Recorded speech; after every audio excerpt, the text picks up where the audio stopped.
Se ha convertido en la candidata presidencial del Frente Amplio.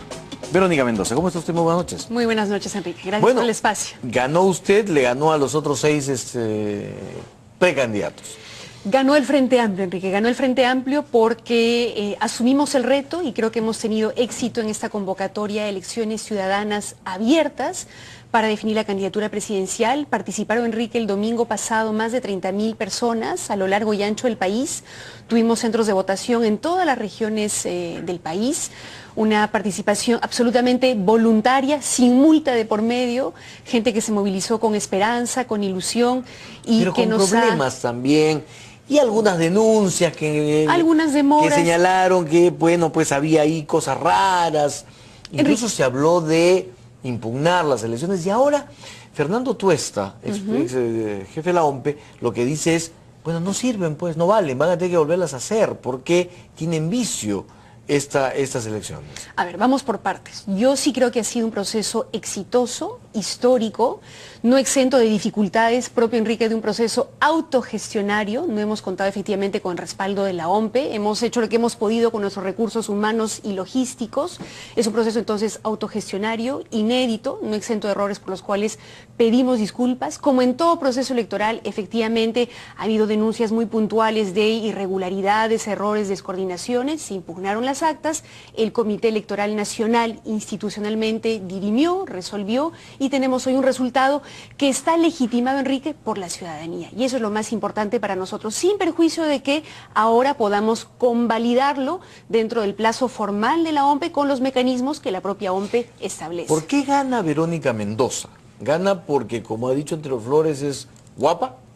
Mira, Enrique, para empezar, es cierto que las mujeres en política estamos acostumbradas a ese tipo de comentarios machistas, sexistas, pero quisiera que no le demos ya tanto eco a este tipo de declaraciones. Lo que pasa es que, en buena cuenta, lo que él dice es, no hay sustancia, no le conozco propuestas, no sé de qué habla, es simplemente una imagen. Lo que ha ganado es una imagen. No, el Frente Amplio, yo como precandidata y los demás precandidatos hemos hecho el esfuerzo de recorrer las distintas regiones del país, presentar la propuesta política, programática, recoger de la ciudadanía también en las distintas regiones sus propias propuestas, sus críticas, sus aportes para enriquecer esta propuesta programática que estamos consolidando para convertirla en un plan de gobierno serio, eficiente, como se merece nuestro país, con propuestas concretas para resolver los problemas que nos aquejan a todos como peruanas y peruanos, como la corrupción, como la inseguridad ciudadana, como la diversificación económica. Se lo voy a preguntar puntualmente, pero no solamente con un discurso se puede gobernar. Y ahí usted adolece de un tema de experiencia de gestión. A ver, Enrique, yo llevo 10 años en política, llevo 5 años en el Congreso, presido en estos momentos la Comisión de Descentralización, conozco el monstruo por dentro, sé cómo funciona el Estado, sé dónde hay que reformarlo, sé qué cosas hay que mejorar. Pero mire usted, le pasó a Alan García del 85 al 90, le pasa ahora a Nadine Heredia, donde todo el mundo dice que la inexperiencia la ha llevado a una situación en la cual pues se ha metido digamos, a ayudar entre comillas a su esposo, y mire usted cómo estamos. Entonces, lo que mucha gente dice es, sí pues, Verónica Mendoza es una mujer bien intencionada, de pronto es una mujer estudiosa, pero eso no basta para sacar adelante un país como el nuestro, con todos los problemas que usted misma vive y ve desde otras partes. Efectivamente. A ver, Enrique, vamos por partes. Experiencia, efectivamente, hay algunos que tienen más experiencia que yo, pero experiencia, Enrique, indultando narcotraficantes, experiencia institucionalizando la corrupción, experiencia haciendo lobbies a favor de sus clientes particulares en lugar de, en función de su función pública, valga la redundancia, defender el interés ciudadano y el bien común. Ese tipo de experiencia, efectivamente, Enrique, no la tengo ni la quiero tener. En segundo lugar, nosotros en el Frente Amplio estamos apostando por una institucionalidad. Tenemos un frente que integra distintas fuerzas políticas, sociales, sindicales, movimientos regionales. Tenemos un equipo de profesionales sólido, ¿no?, que conocen de gestión del Estado, que conocen de las demandas ciudadanas porque trabajan en el territorio, y tenemos sobre todo la profunda convicción de que se pueden hacer mejor las cosas y de que tenemos que fortalecer el Estado, modernizarlo, fortalecer la institucionalidad. ¿Qué es lo que ha pasado, Enrique, con los últimos gobiernos? ¿A qué se han dedicado? quedarse de brazos cruzados, rematando nuestros recursos naturales, lo cual generaba una renta de manera casi automática, sin ningún otro esfuerzo de planificación, evaluación, ordenamiento territorial. Y mira tú el escenario al que nos ha llevado esa lógica, esa mentalidad, esa política. Estamos hoy en un contexto de desaceleración de la economía, porque nuestros ministros de Economía y Finanzas, ¿qué cosa hicieron, Enrique? Prenderle velitas a la economía china, ¿no? Está bien, pero nosotros sí estamos dispuestos, Enrique, tenemos las propuestas, tenemos la voluntad de trabajar seriamente desde el Estado. Pero ¿cómo resolver nuestro problema de crecimiento? ¿Cómo tener más recursos sin atraer inversión privada? Porque la inversión del Estado... Pero hay que atraer inversión privada, Enrique, por supuesto que sí. Pero yo le escucho a usted y lo que siento es que, por ejemplo, mientras muchos países efectivamente aprovechan bien sus recursos naturales, lo que usted nos está planteando es no hagamos eso. No, yo creo que más bien hay que aprovecharlos y yo creo que no se aprovecharon adecuadamente, porque el Perú efectivamente tiene minerales, tiene gas, tiene petróleo, tiene un enorme potencial agrícola, pecuario. Lo que hacemos es precisamente identificar esas potencialidades, planificar el desarrollo económico desde el territorio, generar sinergia, Enrique, entre nuestros productores agrícolas, pecuarios, acuicultura, pesca, minería, Estado. Perdón, para terminar solamente la idea, Estado con acompañamiento en capacitación, acceso a créditos, promover sinergias, ¿no?, en los territorios para dinamizar las economías locales, promoviendo también participación de la universidad, particularmente pública, pero también privada, ¿no?, con investigación, innovación científica, tecnológica, para empezar a darle valor agregado a todo ese potencial que tenemos, cosa que no se ha hecho con los gobiernos pasados. Eso suena bien, suena muy bien. Pero China, ya que usted lo ha mencionado, o otras potencias, necesitan cobre. ¿Vendemos el cobre o no vendemos el cobre? El problema es que China, precisamente, Enrique, ya no necesita tanto cobre. Muy bien. Entonces, no podemos seguir dependiendo exclusivamente o casi exclusivamente, como ha ocurrido en los últimos años, del sector extractivo y minero en particular. Pero mire usted que es el que nos ha dado hasta ahora toda la riqueza con la cual hemos vivido en los últimos años. Efectivamente, y que debimos haber aprovechado y que ahora está salvando las cifras del crecimiento. De acuerdo, y que debimos haber aprovechado, Enrique, oportunamente para promover toda una política de diversificación productiva. Entonces, el problema no está en los proyectos mineros. No, el problema está en la distribución de la renta que eso genera. A ver, el problema está en que esa renta importante, valiosa, que se generó a partir de la exportación de nuestras materias primas, debió haberse invertido en diversificación económica y productiva. Y hoy no estaríamos en este escenario, tendríamos ya otros sectores productivos, ¿no?, potencializados, activos, generando empleo, generando renta, eso sí, con una institucionalidad fuerte, que es otra cosa que nosotros proponemos, Enrique, en materia ambiental, en materia de diálogo social, porque no podemos tampoco, Enrique, tener un desarrollo a costa de muertos y heridos. 55 en lo que va de este gobierno. Perfecto. Eso no, con el Frente Amplio de ninguna manera. ¿Usted admite que el Perú necesita de conga, de tía María, de bambas? A ver, el Perú necesita inversiones. Porque lo que usted está cuestionando no es que se vendan esos recursos, sino el mal uso o el uso ineficiente que se está dando a los recursos que esa venta genera. A ver, yo creo que la deficiencia de los últimos gobiernos ha estado en varios niveles. Primero, que no se supo aprovechar la importante renta que se debió haber reinvertido en diversificación productiva, en educación, ¿no?, universitaria en particular, innovación científica, tecnológica, para que ahora pudiésemos aprovechar toda esa capacidad humana para promover industrialización, ¿no?, valor agregado a todo este potencial productivo que sí tenemos en nuestro país. Lo que pasa es que nuestra clase política ha estado obnubilada con la renta fácil, ¿no?, de los minerales del gas y del petróleo, ¿no? Demasiado fácil, ¿no? Fácil quedarse de brazos cruzados, como te decía, y rematar los recursos naturales. Otro tema distinto, ¿no?, donde nosotros identificamos una deficiencia y que vamos a revertir, es el debilitamiento institucional con el que se ha operado en los últimos años, ¿no? Tienes efectivamente una serie de conflictos sociales, particularmente socioambientales, porque la gente no confía, porque se han dado casos de, primero, imposición arbitraria, autoritaria de proyectos extractivos sin diálogo, sin consulta. que perfectamente pudieron haberse implementado probablemente si se hubieran hecho las cosas de manera Muy bien. dialogada. Entonces vuelvo a lo mismo. Entonces ahí lo que usted está cuestionando es la forma, no el proyecto.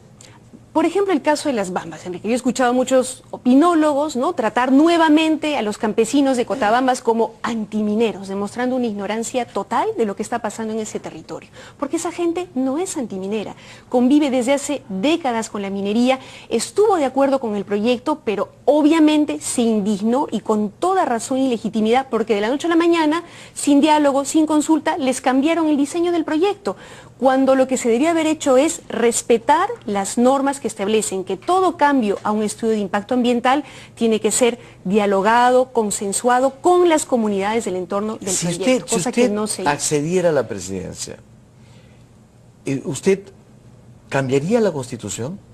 A ver, Enrique, nosotros somos muy francos en señalar que sí tenemos esa aspiración como proyecto político porque creemos que no podemos seguir arrastrando una constitución que fue fruto de la arbitrariedad, el autoritarismo, ¿no?, y que merecemos además modernizar nuestra constitución para el siglo XXI, pero también somos honestos en señalar que ese va a ser el resultado de un amplio proceso de debate político, ciudadano, que excede, es evidente, a esta clase política tradicional que no quiere debatir ni discutir absolutamente nada, ¿no? Como no discute, por ejemplo, los paquetazos normativos que el MEF envió a lo largo del año pasado, como la ley Pulpín, como el paquetazo antiambiental que el Congreso aprobó a ojo cerrado, como probablemente va a pretender aprobar el Tratado Transpacífico. Y ojalá que no sea así, por lo menos algunos... ¿Usted se va a oponer al Tratado Transpacífico? Primero, Enrique, a lo que me voy a oponer es que se apruebe a rajatabla, sin que el Congreso y la ciudadanía lo conozcan y lo debatan de manera responsable. ¿Usted está a favor de los TLC o en contra? A ver, estamos por supuesto a favor, ¿no?, de que se abran mercados en el exterior para nuestros productos. Necesitamos una política de inserción de nuestros productos en los mercados internacionales, pero no puede ser eso pretexto para debilitar nuestra soberanía y la capacidad del Estado de decidir sobre sus políticas públicas. El caso del TPP, hay una preocupación muy concreta y absolutamente legítima de la ciudadanía porque por el régimen de patentes que el gobierno aprobó, a pesar de que, y me consta como congresista, N veces los distintos ministros de salud nos dijeron no vamos a ir más allá del TLC con Estados Unidos en materia de patentes, nos han mentido, sí han ido más allá y han ampliado el régimen de patentes en materia de medicamentos biológicos, ¿no? No puede ser que con el argumento de abrir mercados a nuestros productos nacionales se ponga en riesgo la salud de los peruanos. ¿Dónde está la capacidad negociadora del Estado? ¿Dónde está su deber de garantizar los derechos de los ciudadanos, en particular el derecho a la salud? Y me indigna particularmente, Enrique, que nuestro ministro de Economía y Finanzas diga, sí, pues en toda negociación hay que ceder algunas cosas. Sí, pero Magali Silva dice que no es tan cierto lo que usted señala. A ver, ahí hay un serio problema en el gobierno porque, si bien es cierto, yo he escuchado a la ministra de Comercio Exterior y Turismo, lo real es que, por otro lado, el Ministerio de Salud y ESalud hicieron un informe técnico, ¿no?, que demuestra más bien que sí, si es que se implementa este TPP tal como se está planteando, incrementaría enormemente el gasto público de salud en materia de medicamentos. 17% sería el incremento de medicamentos biológicos. Y lo que no ha dicho la ministra de Comercio Exterior y Turismo, lo cual demuestra que o no ha leído atentamente la información o está un poco tergiversando para no generar mayor preocupación, es que en realidad la mayor parte de medicamentos que adquiere nuestro sistema de salud son fármacos químicos. Es cierto, pero la tendencia, Enrique, es que cada vez más adquiramos para tratamiento de cáncer, de VIH, medicamentos biológicos. La tendencia es a depender cada vez más de medicamentos biológicos que con este TPP se van a encarecer enormemente si es que lo aprobamos tal como está. Verónica Mendoza, ¿es posible la unidad de la izquierda? Por supuesto, Enrique, es posible. Es más, el Frente Amplio en su Congreso Nacional de julio pasado, con presencia de 600 delegados de todas las regiones, aprobó por unanimidad que iba, después del 4 de octubre de las elecciones ciudadanas, buscar articulación, alianzas con otras fuerzas políticas, sociales, democráticas, progresistas. ¿Eso incluye al nacionalismo? Enrique, bajo dos criterios: coincidencias programáticas, cambio de constitución, cambio de modelo económico, defensa irrestricta de los derechos humanos, de rechazo a la criminalización de la protesta. ¿Estabilidad laboral absoluta? No necesariamente, Enrique, no tiene que ser absoluta, tiene que ser bajo reglas de juego claras. Pero hemos planteado una serie de criterios programáticos sobre la base de los cuales podemos establecer acuerdos, alianzas, pero también procedimientos democráticos. Pero vuelvo a la pregunta, ¿incluye el nacionalismo? No, yo creo que el nacionalismo en realidad no es tal. El nacionalismo se ha vuelto calco y copia de todas las demás corrientes políticas que pregonan este liberalismo a ultranza, ¿no? Que pregona el debilitamiento institucional. Pertenecí, Enrique, y precisamente porque se traicionó el proyecto nacionalista, yo renuncié en junio del 2012, Enrique, no ayer ni antes de ayer. En junio del 2012, cuando se consumaba la traición, cuando estallaban conflictos sociales en mi región que generaban muertos y heridos, que en un gobierno del Frente Amplio no vamos a permitir, Enrique, porque habrá diálogo, porque habrá búsqueda de consensos, porque habrá fortalecimiento institucional. Verónica Mendoza, ¿usted tiene doble nacionalidad? Efectivamente, Enrique, yo nací en Cusco, yo soy cusqueña, yo soy peruana, mi madre, que en paz descanse, era francesa, ella me heredó entonces, por derecho de sangre, un pasaporte francés. Pero ¿Qué iba a hacer con ese pasaporte? Mantenerlo, Enrique, no podría negarlo, porque sería negar la herencia de mi madre, que es parte también de mi identidad, de mi cultura y de mi vida. Entonces, Pedro Pablo Kuczynski que renuncie? Yo nunca le he pedido que renuncie a su nacionalidad. ¿Usted no tiene problema con eso? A ver, yo sí tengo un problema y te voy a explicar por qué. Primero, porque él ofreció, y no a mí, le ofreció a la gente que iba a renunciar a ese pasaporte. Primera cosa. Segunda cosa, más que su pasaporte, lo que a mí me preocupa, Enrique, son sus negocios y la manera lobista como ha actuado cuando fue funcionario público, tanto en el MEF o en la PCM, favoreciendo en lugar de los intereses nacionales, los intereses de sus clientes. Llámese Jantol, llámese Consorcio Camisea, y de eso hay prueba concreta. Es concreta. Eso es lo que me preocupa, no su pasaporte. Muy bien, entonces usted no renuncia al francés, se queda con el francés. No renunciaría a la herencia de mi madre, a su herencia histórica, cultural, Enrique, de ninguna manera. Verónica Mendoza, tendremos otra oportunidad para conversar. Seguramente ya que con sí. su plan de gobierno seguramente y con el elaborado. Equipo de gobierno, por supuesto que sí. Porque, claro, lo que hemos ahora es aprovechado esta elección para un poco tocar algunos puntos. Hablaremos, Enrique, de lucha contra la corrupción, contra la inseguridad ciudadana, para lo cual tenemos ya propuestas que vamos a profundizar y mejorar ciertamente. Y debatiremos con seguramente con otros equipos. Muchísimas gracias. A tus órdenes, Enrique. Muchísimas gracias. Vamos a una pausa, regresamos para hablar con Raúl Castro. Se dice que le ha dado un golpe de Estado en el PPC.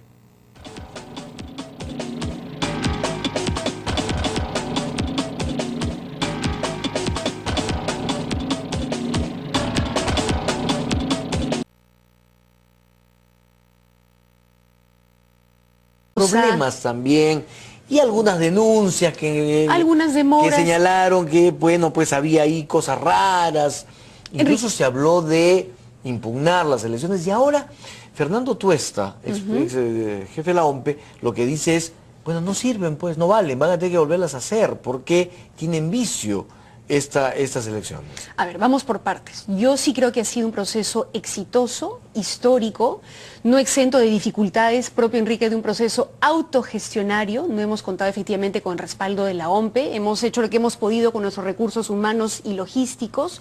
Es un proceso entonces autogestionario, inédito, un plan de gobierno serio, eficiente, como se merece nuestro país, con propuestas concretas para resolver los problemas que nos aquejan a todos como peruanas y peruanos, como la corrupción, como la inseguridad ciudadana, de eso, como la diversificación económica. Se lo voy a preguntar puntualmente, pero no solamente con un discurso se puede gobernar. Y ahí usted adolece de un tema de experiencia de gestión. A ver, Enrique, yo llevo 10 años en política, llevo 5 años en el Congreso, presido en estos momentos la Comisión de Descentralización, conozco el monstruo por dentro, sé cómo funciona el Estado, sé dónde hay que reformarlo, no exento de errores por los cuales pedimos disculpas. Como en todo proceso electoral, efectivamente ha habido denuncias muy puntuales de irregularidades, errores, descoordinaciones, se impugnaron las actas, el Comité Electoral Nacional institucionalmente dirimió, resolvió, y tenemos hoy un resultado que está legitimado, Enrique, por la ciudadanía. Y eso es lo más importante para nosotros, sin perjuicio de que ahora podamos convalidarlo dentro del plazo formal de la OMPE con los mecanismos que la propia OMPE establece. ¿Por qué gana Verónica Mendoza? ¿Gana porque, como ha dicho Entre los Flores, es guapa? Mira, Enrique, para empezar, es cierto que las mujeres en política estamos acostumbradas a ese tipo de comentarios machistas, sexistas, pero quisiera que no le demos ya tanto eco a este tipo de declaraciones. Lo que pasa es que, en buena cuenta, lo que él dice es, no hay sustancia, no le conozco propuestas, no sé de qué habla. Es simplemente una imagen. Lo que ha ganado es una imagen.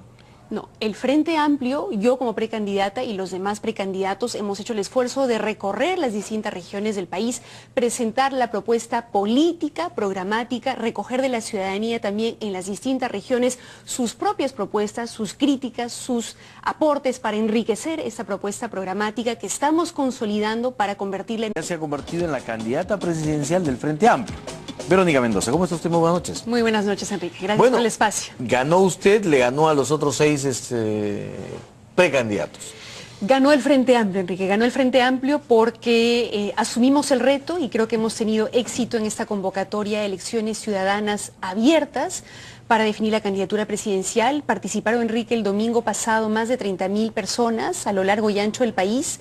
Tuvimos centros de votación en todas las regiones del país. Una participación absolutamente voluntaria, sin multa de por medio, gente que se movilizó con esperanza, con ilusión y que nos